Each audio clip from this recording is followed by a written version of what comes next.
সংবিধান বিষয়ক ভাবনা। আমার যেটা মনে হয় যে রাষ্ট্রকে সম্পূর্ণ পুনর্গঠিত করার একটা অস্ত্র হচ্ছে বর্তমান সংবিধান, তার পরস্পর বিরোধিতা, তার ব্যক্তিকেন্দ্রিকতা, তার দলকেন্দ্রিকতা এবং তার জনবিরোধিতার কারণে এটি গ্রহণযোগ্যতা হারিয়েছে।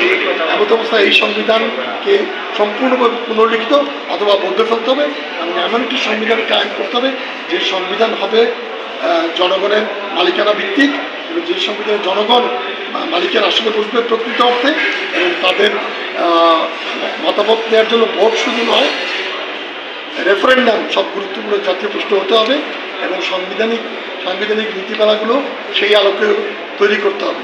দ্বিতীয়ত যেটা হচ্ছে সংবিধান কমিশন রাজনৈতিক দল এবং স্টেক হোল্ডারদের সঙ্গে যত দ্রুত সম্ভব ঘন ঘন কয়েক দফা বসবে এবং তারপরে তাদেরকে প্রস্তাব দেবে যে আপনারা লিখিতভাবে আপনাদের প্রস্তাবগুলো সংবিধান কমিশনকে জানান এবং সেইগুলো কোন দলের কি প্রস্তাব সেটি প্রকাশ্যে পত্রিকায় দিয়ে দিতে হবে। তারপরে সেইগুলোর আলোকে কতগুলো নীতিমালা ঠিক করে সংবিধান এর একটা খসড়া তৈরি করা হবে এবং তার মূল নীতিগুলো জনগণের কাছে গণভোটে পাশ করার জন্য দিতে হবে। যদি জনগণের কাছে গণভোটে পাশ হয়ে যায় তাহলে সেগুলো মৌলিক নীতি হিসেবে সংবিধানে গ্রহণ করা হবে এবং কোনো অবস্থাতে কোনো দল এর বাইরে যেতে পারবে না, দরকার হলে সকল দলের স্বাক্ষর সেখানে রাখতে হবে। আর সেটাই হবে তত্ত্বাবধায়ক সরকারের সীমিত সময় থাকার উপায়। কারণ সংবিধান পরিষদ সংবিধান বানিয়ে তারপরে সেই সংবিধান নির্বাচন করে আবার ক্ষমতায় যাওয়া অনেক দূরের বিষয়। সুতরাং বেস্ট সবচেয়ে ভালো বুদ্ধি আমি মনে করি সংবিধান কমিশন রাজনৈতিক দল এবং স্টেক হোল্ডার ডাকুক, তাদের কাছ থেকে মতামত নিক, সেই মতামত জনগণের থেকে প্রচার করুক এবং তারপরে গণভোটের মাধ্যমে যেগুলো মূলনীতি গৃহীত হবে তার আলোকে সংবিধান হবে এবং সেটি সবাই মানতে বাধ্য থাকবেন।